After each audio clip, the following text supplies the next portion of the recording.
You've probably heard of trading cards, the phenomenon that started in the 1860s, when baseball became a professional sport, and companies selling sports goods started handing out cards with illustrations of famous baseball teams and players on them. Then in the 1880s, tobacco companies such as Allen & Ginter and W.D. and H.O. Wills started putting advertisements on small cards made of thick paper, to both advertise their products and to act as stiffeners protecting the cigarettes within their paper packs.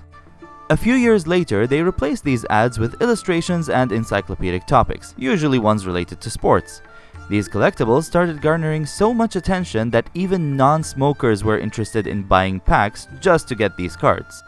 By the 20th century, manufacturers of other products, specifically gum manufacturers, started printing out their own trading cards, such as Gaudi Gum Company, Bowman Gum, and most notably, the Topps Company, the company that made many sports card series such as baseball, hockey, and armpit potato.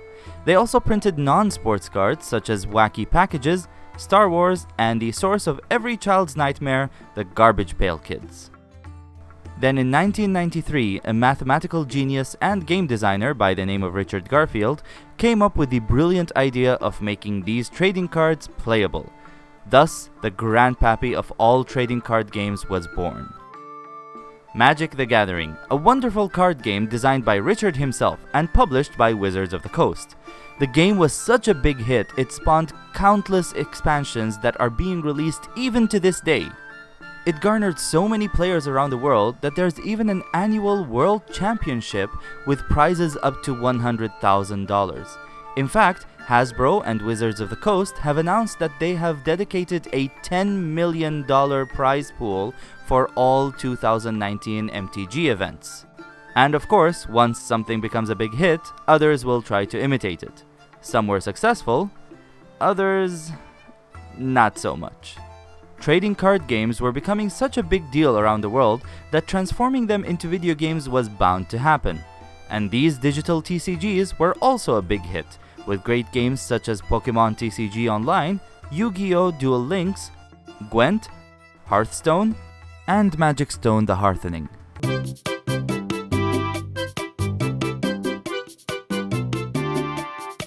Even MTG had its share of online games, with Magic the Gathering Arena being the newest and, in my opinion, the best.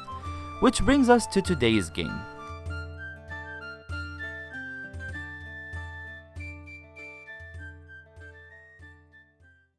Artifact, a card game set in the world of Dota 2, which was designed by Richard Garfield and developed and published by Valve.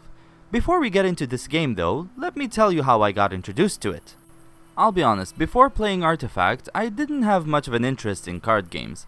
Sure, I played a bit of Yu-Gi-Oh! As a kid, but I never took it seriously. I didn't even have my own deck, I used to borrow decks from my friends. I believe if I knew about Magic the Gathering as a kid, I would have adored it.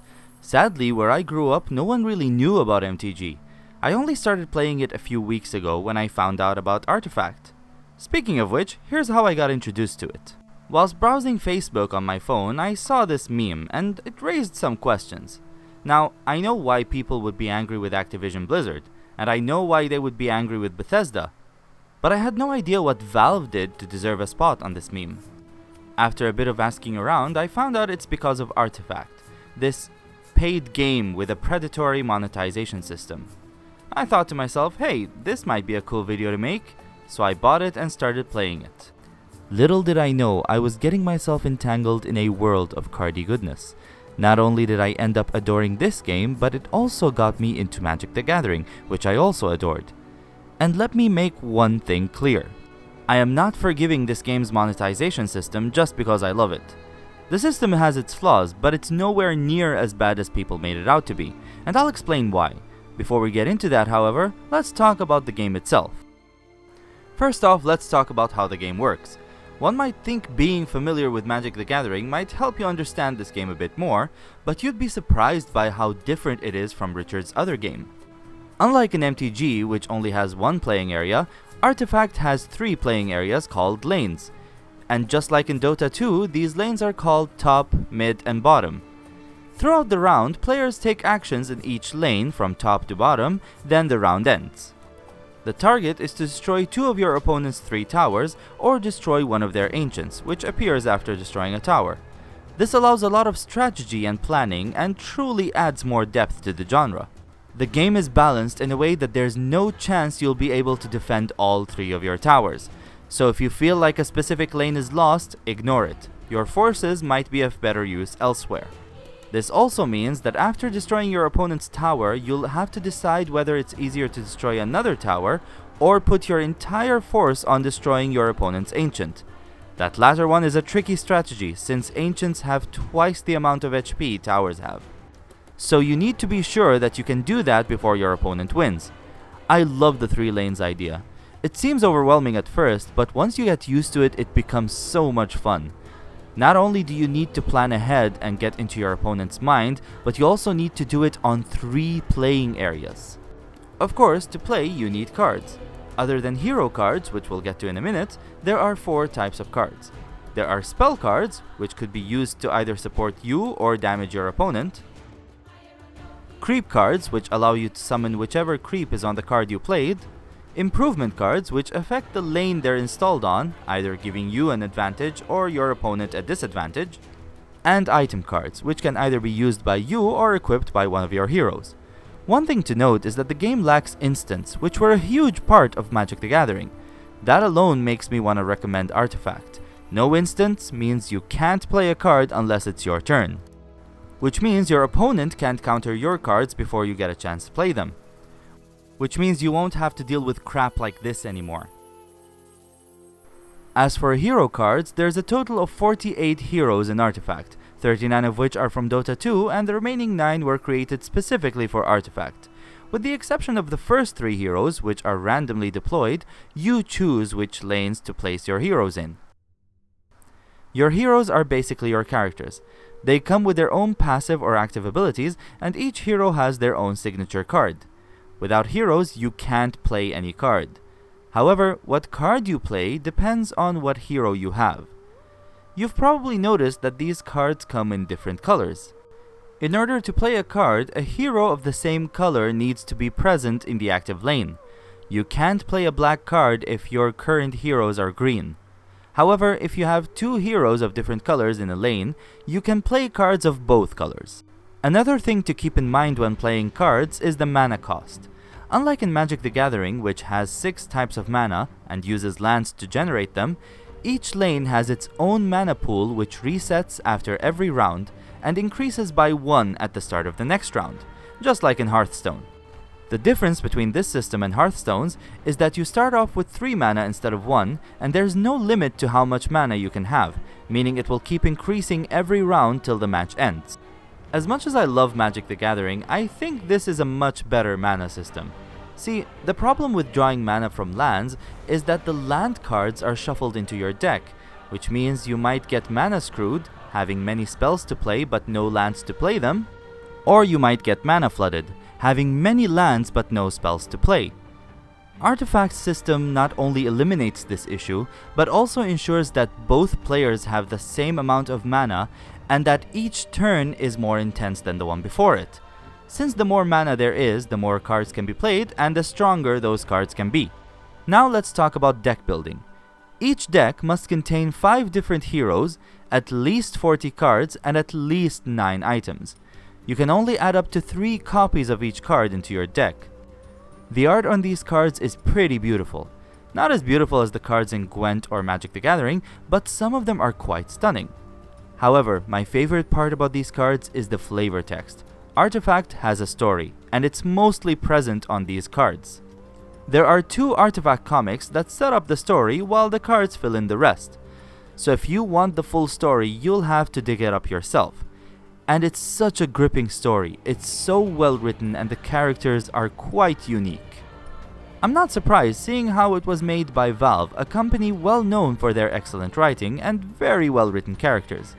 I mean, we're talking about the same team that gave more personality to classes in an online multiplayer game than many modern movies give to their protagonists. This is a bucket. Dear God. There's more. No.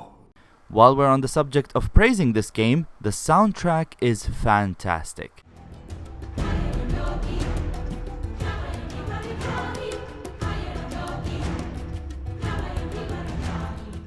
It's so atmospheric and it really adds to the overall experience.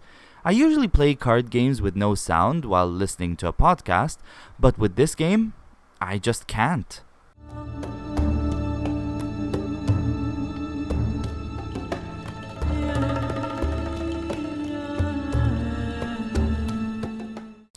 Not only because of the music, but also because of the brilliant voice acting. Feel the strength of the jungle. Let's collect our bounty. Ready to get to work. And it's not just during matches. Every single card's flavor text is fully voice acted. So now we march through Roseleaf to intercept the Red Mist Horde, and again my commander has asked me to speak to my savage people. Well, speak to them I shall. And when I do, they'll understand that I will fight beside them until every soldier is sent back to Stonehall in a bronzed coffin. I especially love the voice of Debbie the Cunning. Kobolds aren't born with names. We take them from the first person we kill. In retrospect, I should have considered that before I shoved that baker into her oven.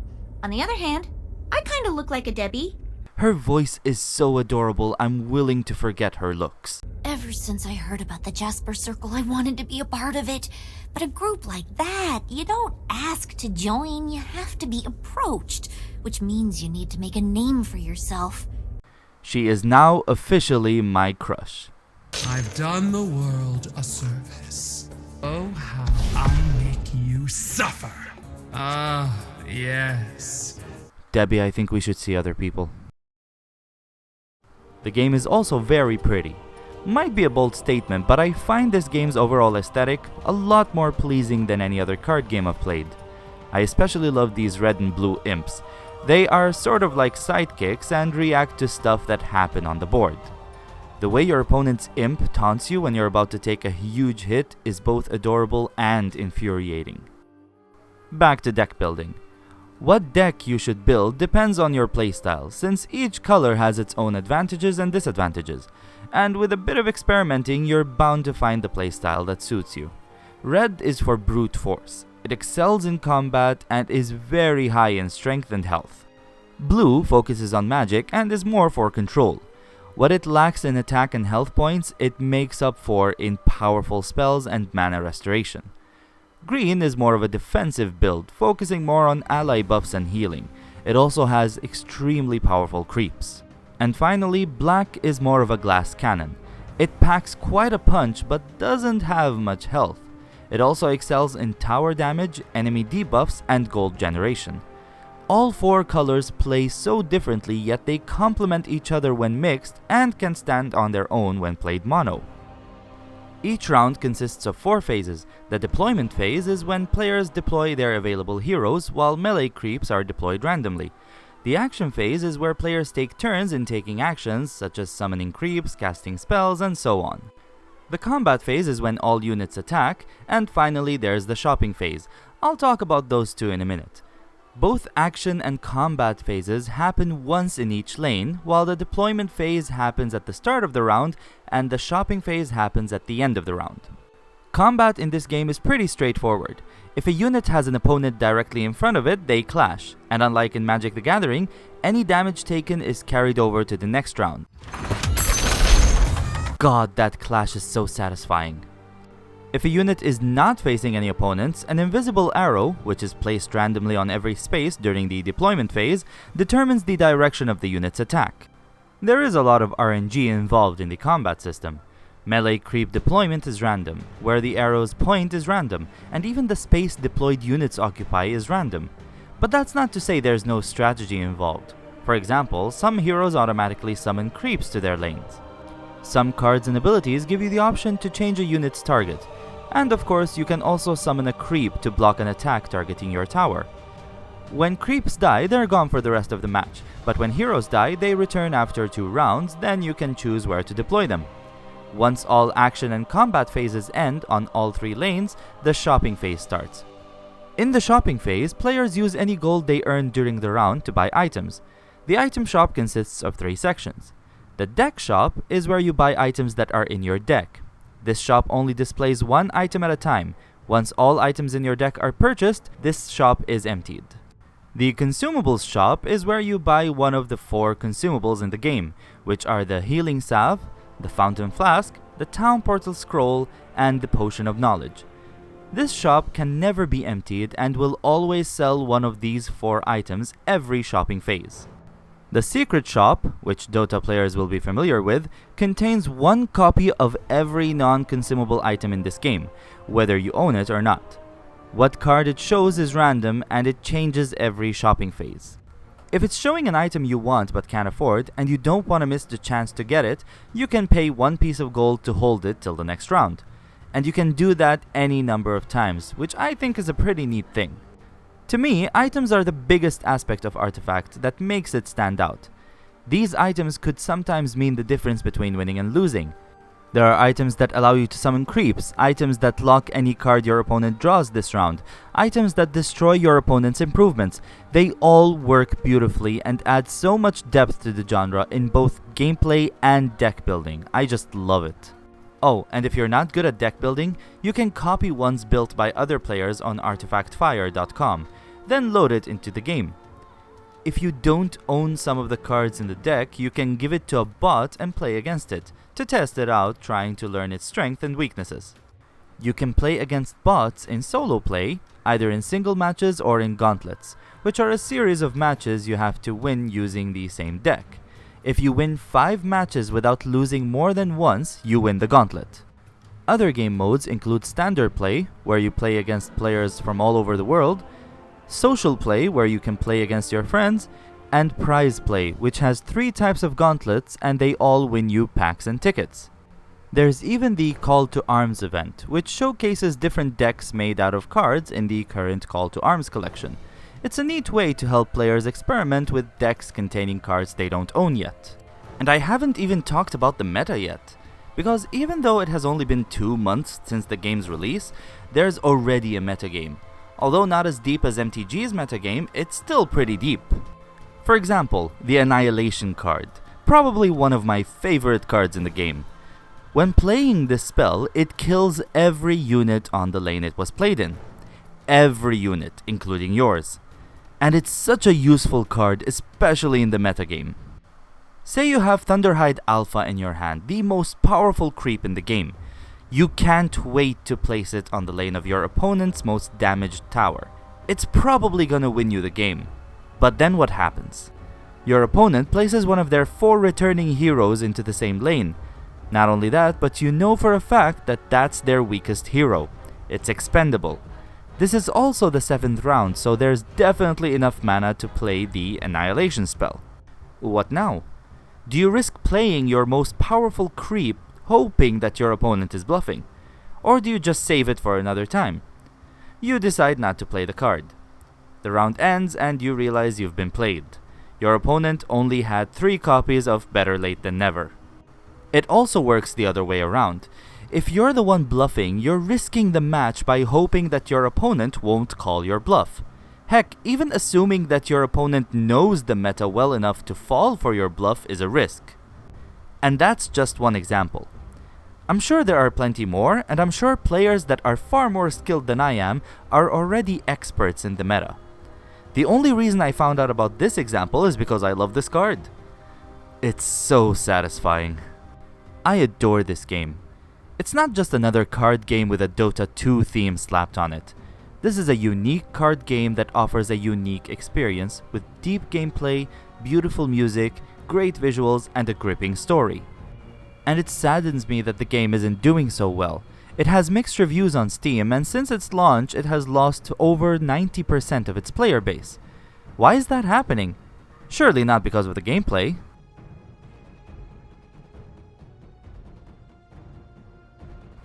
After browsing through the game's negative reviews, I found out that most people are complaining about the game's monetization, the lack of an incentive to play, and the fact that it's not Half-Life 3. Let's talk about that last one first. Although Half-Life 3 is the one people are mentioning the most, it's more about a sequel to any of Valve's games that they want. Half-Life 3, Episode 3, Portal 3, they just want a sequel. In doing so, they accuse Valve of not making games anymore. So let's make one thing very clear. Valve is making games, It's just not making the games you want. Since 1998, Valve has been making games almost on a yearly basis.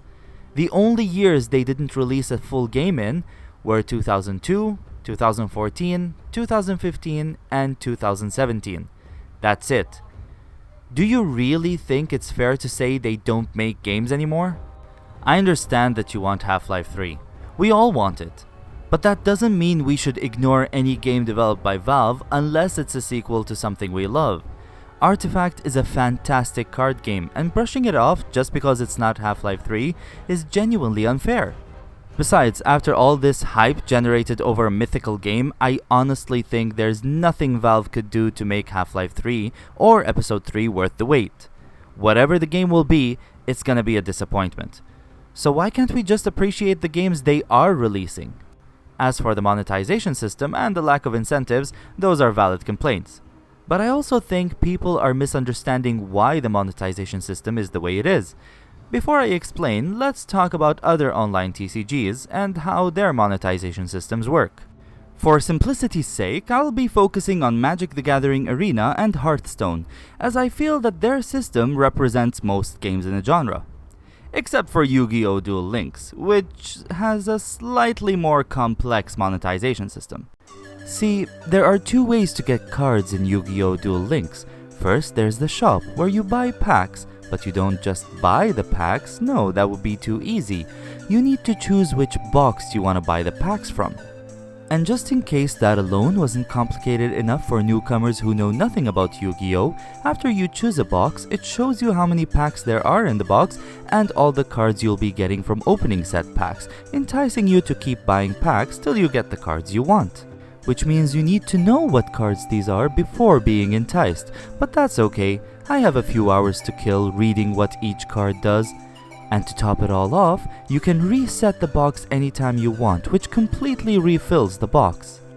You do this if you wanted multiple copies of an ultra rare card or a super rare card. Of course, the game doesn't tell you that, it just says the contents of the box will be refreshed, without making it clear whether you lose all the packs you bought or not. Not all cards can be bought from the shop, by the way. Some can only be acquired from the card trader, who trades cards for money and items. Bear in mind, however, that not all cards are available at all times. You need to keep checking his stock every now and again. The items needed for these trades are either jewels or stones, or both. Let's take Cypher Soldier as an example. In order to get this card, you need 4 ultra rare jewels and 80 earth stones. How to get these jewels and earth stones, you ask? Why, by converting cards, of course. If you want ultra rare jewels, you'll need to convert ultra rare cards. And if you want earth stones, you need to convert cards with an earth attribute. Keep in mind that each card gives you only 1 jewel and 1 stone. So, in order to get Cypher Soldier, you'll need to convert 4 ultra rare cards and 80 cards with an earth attribute. Did I mention that each pack gives you only 3 cards? I guess you could also get them by playing the game. But in all the hours I've put into this game, I only got 17 earth stones and 0 ultra rare jewels. Joy. Anyway, that's how the monetization system in Yu-Gi-Oh! Duel Links works. Did you get all that? I sure didn't, and I wrote this script. Anyway, back to Hearthstone and MTGA. Both games are free to play, and both games charge real-life money for packs which contain random cards. However, they also provide daily and weekly challenges that earn you free packs and gold, which you can use to buy more packs. In order to get some proper decks, you're gonna need to spend a lot of money or a lot of time grinding and waiting for challenges to reset. Even then, these packs may or may not contain the cards you want. MTGA's packs contain 8 cards, 5 of which are commons, 2 are uncommons, and 1 is a rare or a mythic rare.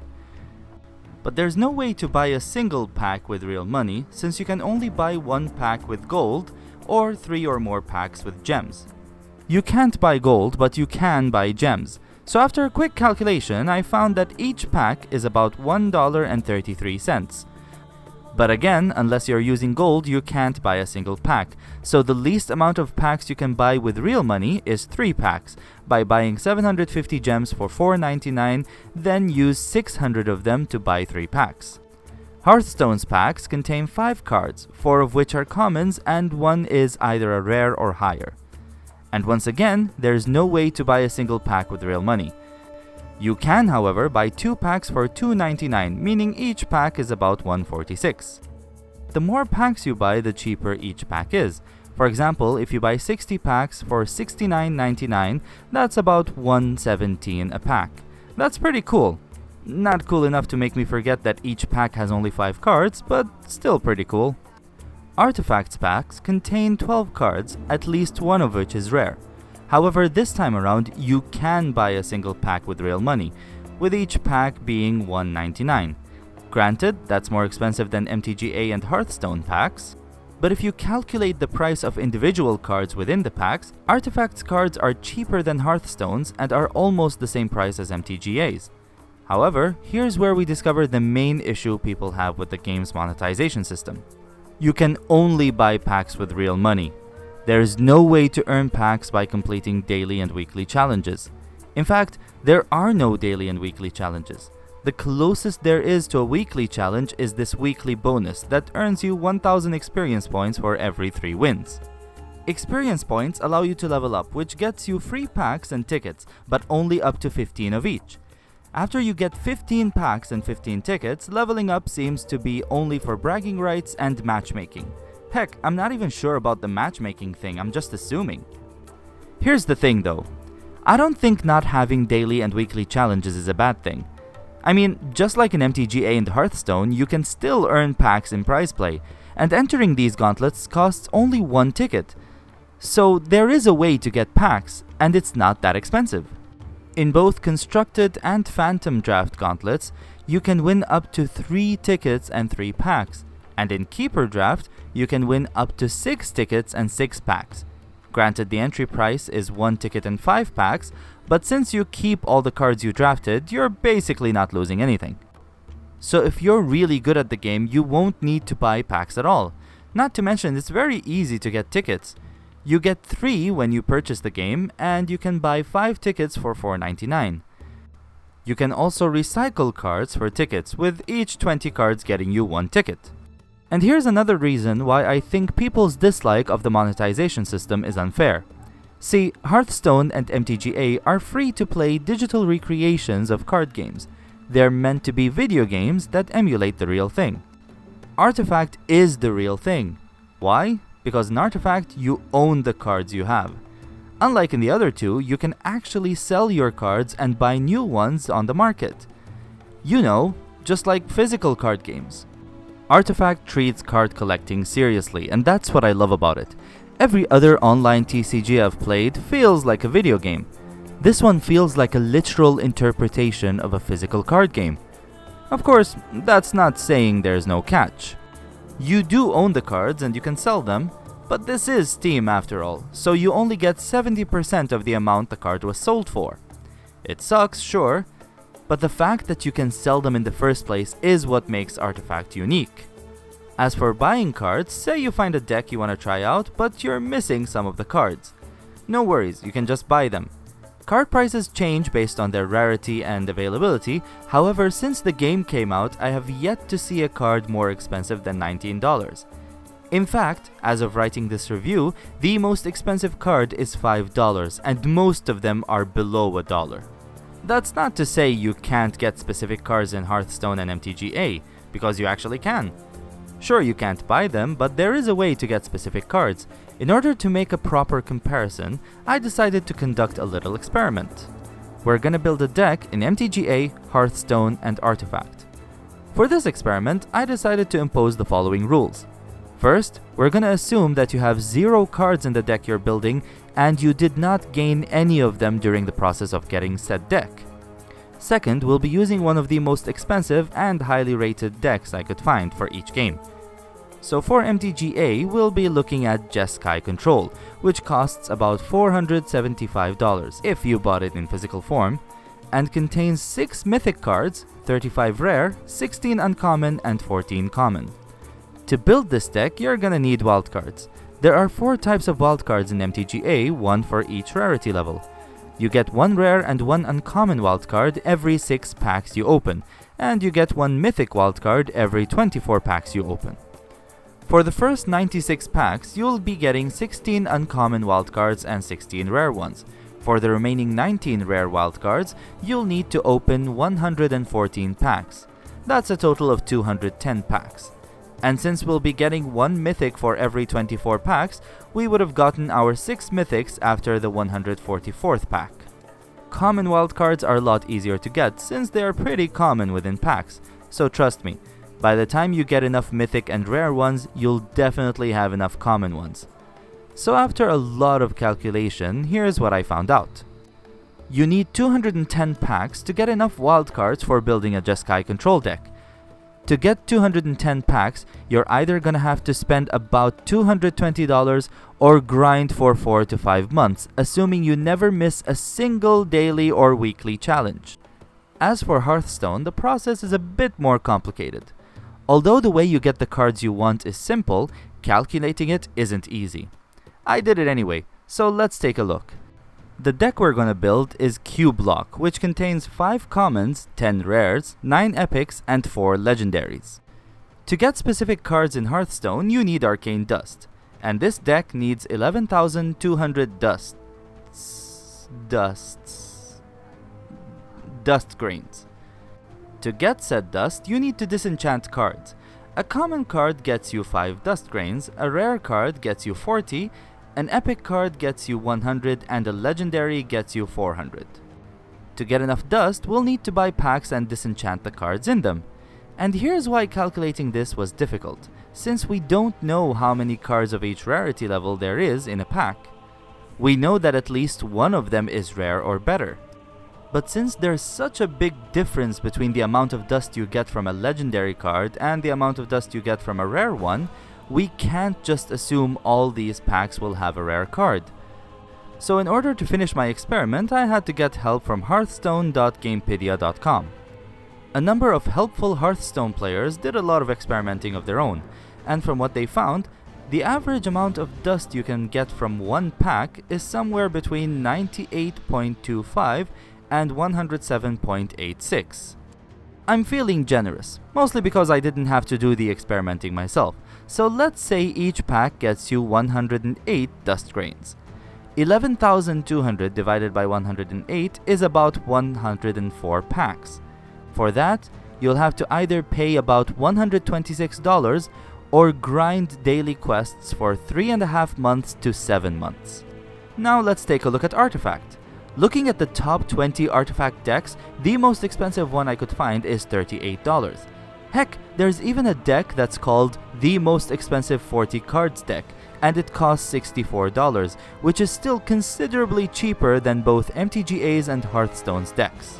Granted, you won't be able to grind to get these cards, but come on, who likes grinding anyway? I mean really.